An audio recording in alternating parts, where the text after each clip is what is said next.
पर जब आपके आसपास सारा समाज और आपका सर्कल सब लोग जब उसी सोच को जी रहे हैं तो उसमें कुछ गलत नहीं लगता उनको। मैं ये समझती हूँ कि गलत हम नहीं कह रहे किसी को, पर यह है कि तुम्हारे इस व्यवहार से जब किसी और की जान ही चली जाए, किसी और के प्राण ही निकल जाए, तो वो फिर आपकी पार्टी सिर्फ निजी तो नहीं रह गई ना। तो एक जिम्मेदारी है, एक अच्छे समाज में हर व्यक्ति को ये जिम्मेदारी समझने की आवश्यकता होती है। अध्यात्म छोड़ दीजिए, मैं अध्यात्म की बात नहीं कर रही हूं अभी। भोग भोगने के लिए भी एक बुद्धि होनी चाहिए। आप 6 रोटी भी खा सकते हो, पर 50 सिर्फ 2 ही सकते हो। तो अगर आप 2 ही खा रहे हो तो तुम भोगी नहीं हो। पचा नहीं सकते हो पर 10 रोटी खा रहे हो, तुम्हें मैं भोगी कहूंगी। तो ये जो चिंतन है, ये चिंतन सन्मुख होना चाहिए। बाबा नानक की बाणी कहती है, जित खादे तन पीड़िए, मन में चले विकार, बाबा खाना खुशी खुआर। जिसके खाने से मन में कोई विकार नहीं आए, ऐसा खाना खाना चाहिए। खुशी के लिए आप खा रहे हैं कि मन को विकारी बनाने के लिए, कि शरीर में बीमारी लगाने के लिए आप खा रहे हैं? खाने के ऊपर कोई प्रतिबंध नहीं है। प्रतिबंध सिर्फ इस है कि बेवकूफी से कुछ मत करो। मेरे पास एक बार किसी ने चिट्ठी भेजी कि हम नौजवान दो, मतलब लड़का लड़की थे 30+, बोले हम ना बिना शादी के एक दूसरे के साथ रहना चाहते हैं। शादी तो बड़ा बंधन होता है, शादी के बाद तो तलाक ही हो जाता, और दोनों तलाकशुदा थे। तो कह रहे हैं हम ये सोचते हैं कि हम ना एक साथ बस रहें पर शादी न करें, और आपका आशीर्वाद चाहते हैं। नहीं, इससे ज्यादा भद्दी बात कोई कैसे कर सकता है? मतलब कैसे?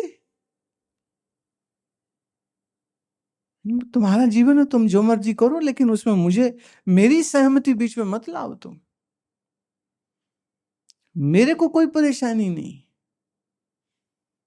पर आप कहो कि मैं सहमति इसमें दे दूं, ये संभव नहीं। कहो हम दकियानुसी है, कहो हम ओल्ड फैशन्ड है, मैं इस बात के तो फेवर में हूं कि लोग प्रेम विवाह करें, पर फिर जिम्मेदारी से उसको निभाए। जहां कोई ये कहे हम शादी नहीं करेंगे साथ रहेंगे, इसका मतलब ये है कि हम आवारा घूमेंगे और बस एक छत के नीचे रहेंगे। कैसा समाज होगा फिर ये? कैसा?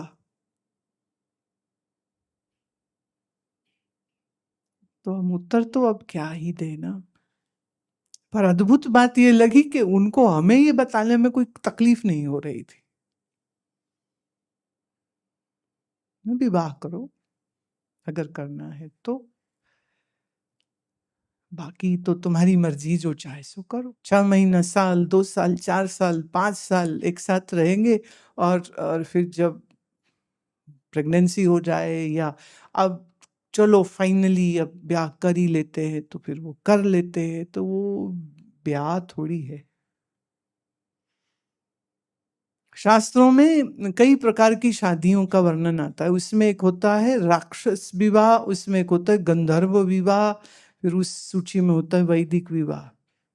तो कोई किसी को पसंद कर ले और उसके साथ रहना शुरू कर दे, तो बोले ये तो गंधर्व विवाह है, ठीक है, परमिटेड है, कोई दिक्कत नहीं है। लेकिन गंधर्व विवाह में जो समस्या आती है वो वही आएगी जो आजकल की शादियों में, चाहे वो अरेंज हो रही हो चाहे वो लव मैरिज हो रही हो, जो समस्या आती है, सहनशीलता नहीं है, खाली भोग भोगना है। हाँ, तो उसका तो कोई अंत नहीं। तो एक एक सुसंस्कृत, एक अच्छे समाज का जो ऑर्गेनाइजेशन है, उसके लिए कुछ रूल्स दिए गए। इसलिए नहीं कि रूल्स सफोकेट करते हैं, वो इसलिए क्योंकि मनुष्य तो जानवर है ना, नहीं तो जानवरों की तरह ही व्यवहार कर सकता है, तो ऐसा वो ना करे। इसलिए एक संतुलित, एक संयम का आदेश जो है वो शास्त्रों ने दिया है। विषय विष है किसके लिए? जो इसके ऊपर विचार करेगा उसके लिए, जो विचार ना करे उसके लिए तो अमृत है। अब शराबियों को पूछो, क्या तुम जहर पी रहे हो? कहे ना, तुम तो मजा आता है। जितने ड्रग एडिक्ट हैं उनको मजा आता है। जितने लोग हार्डकोर ड्रग्स करते हैं उनसे पूछो क्यों करते हो, वो कहते हैं मजा आता है। उन्हें कहो तुम मर सकते हो इससे, कहते अभी तक तो मरा नहीं, जब मरेंगे तब देखी जाएगी। माने बिल्कुल होशो हवास नहीं।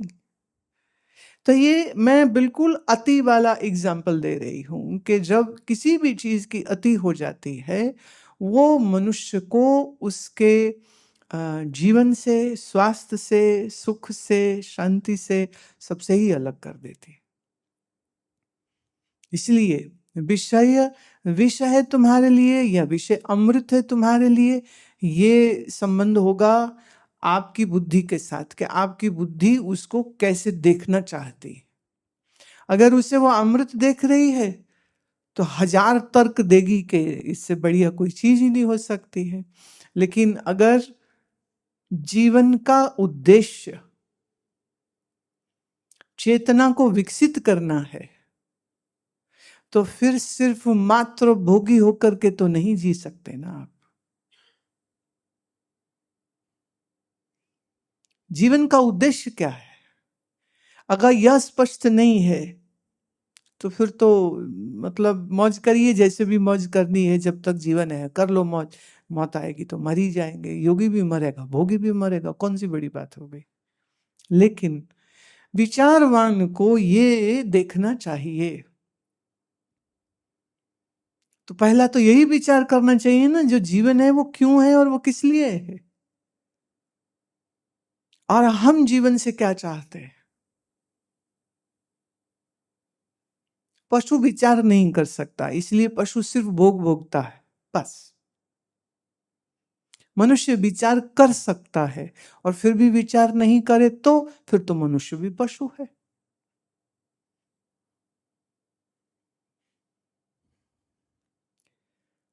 विषय विष है ये कहने के पीछे शास्त्र संसार की निंदा नहीं कर रहे हैं, बस वो ये कह रहे हैं कि जो भी करो सोच के करो, समझ के करो, अल्टीमेट जीवन का गोल क्या है ये सोच करके करो। अब इसको भक्ति मार्ग से अगर मैं कहूं, हमारे एक जानने वाले थे, वो कृष्ण भक्त थे, तो ठाकुर सेवा थी घर में। तो वो महिला का जब भी कुछ मन होता था ना खुद खाने का, तो वो ये नहीं कहती थी कि मेरे लिए लेके आओ, वो अपने पति से, बच्चों से कहती थी कि आज ना भाव आ रहा है, ठाकुर जी मालपुए का भोग लगाएंगे। अब ठाकुर जी का नाम लेंगे तो मालपुए तो आएंगे, तो कोई ना कोई घर से जाता, मालपुए ले आता, तो वो ठाकुर जी के सामने रखती, पर्दा बंद करती, प्रार्थना करती, पर्दा खोलती, अब प्रसाद हो गया, खुद भी खाती, सबको भी खिलाती। तो एक दिन उसके बड़े बेटे ने कहा कि मम्मी खाना तो तुमने होता है तो सीधे से कह दिया करो ना मेरा मन कर रहा है खाने को, तुम ये ठाकुर जी का नाम बीच में क्यों लेते हो। ये बात मेरे सामने हो रही थी, मुझे उस महिला का उत्तर बहुत अच्छा लगा। उसने कहा देखो, अगर मैं कहूंगी कि मेरा मन कर रहा है और मैं मेरे मन की चाहत को पूरा करने के लिए कुछ सामान मंगाती हूं, तो मेरे मन को मैं खुली छूट दे रही हूं भोग भोगने के लिए, अनलिमिटेड। पर जब मैं आई तो मेरे ही मन में इच्छा, सच यही है, पर मैंने वो पहले भगवान को अर्पित किया और साथ ही साथ मैं अपना मन भी उनको अर्पित करती हूँ कि जिस मन में ये इच्छा आई है उस इच्छा का प्रभु नाश भी हो।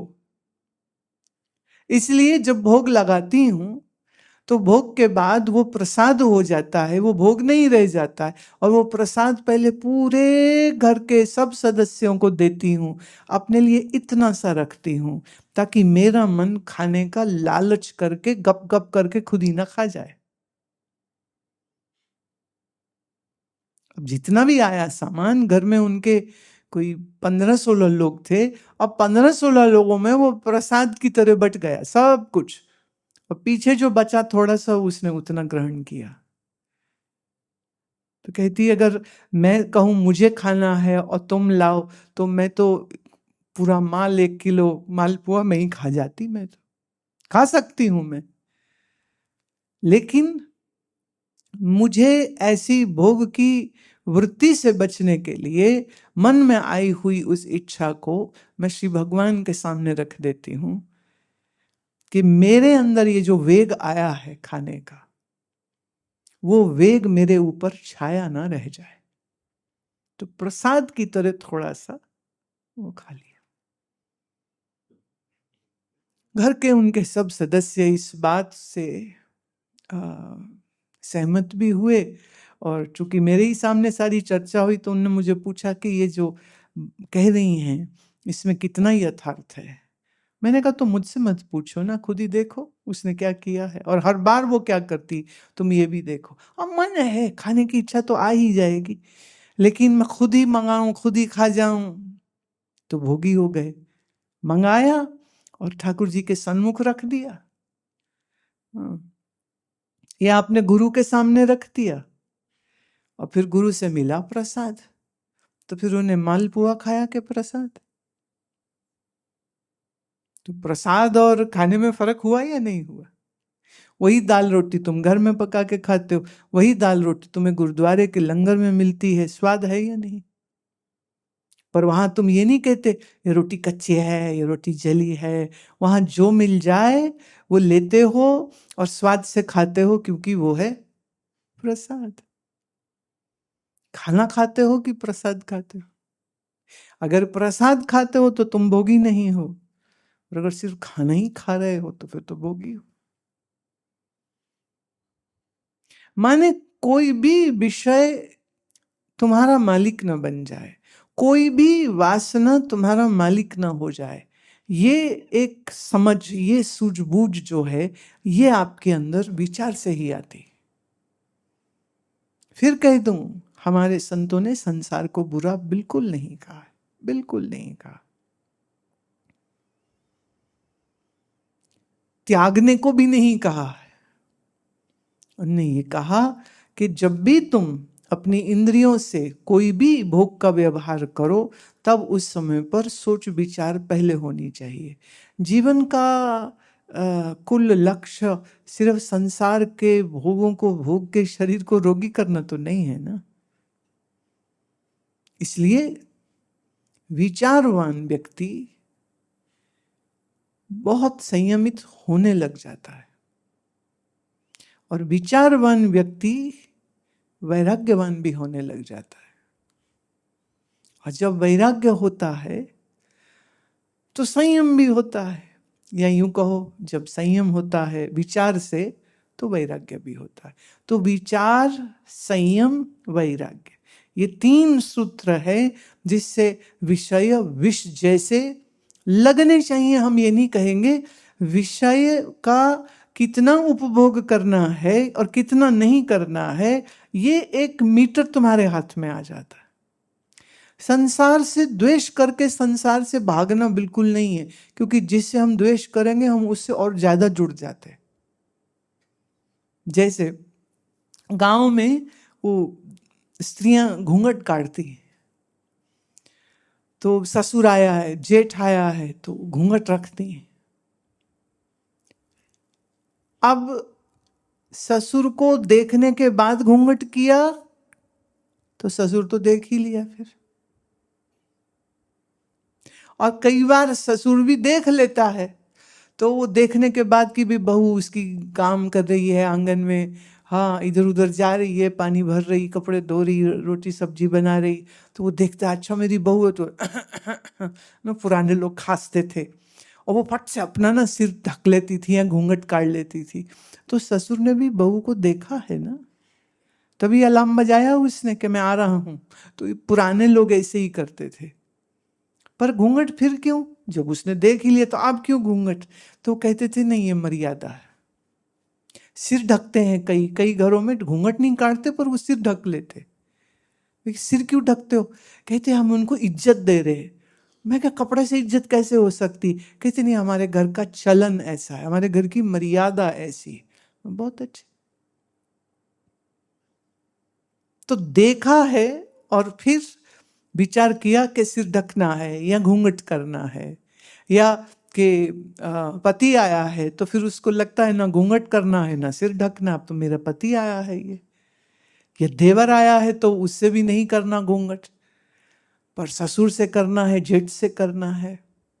तो जान के करती है कि बिना जाने करती है? जान के ही करती है ना। तो ऐसे ही विषय को अच्छे से जानिए, अब फिर देखिए कि आपने संयम का घूंघट करना है या नहीं करना है। विचार करके, जबरदस्ती नहीं, बुरा कह के नहीं, किसी को बुरा नहीं कह के, दुनिया को बुरा नहीं कहना, विषय को बुरा नहीं कह, किसी को बुरा नहीं कहना, पर विचार करना है ये मुझे करना है या नहीं करना है। इसके करने से मेरा मन का संतुलन बिगड़ता है या बना रहता है, उसको चेक करके फिर उसका व्यवहार फिर वैसा करिए आप। तो विचार, संयम, वैराग्य, 3 सूत्र।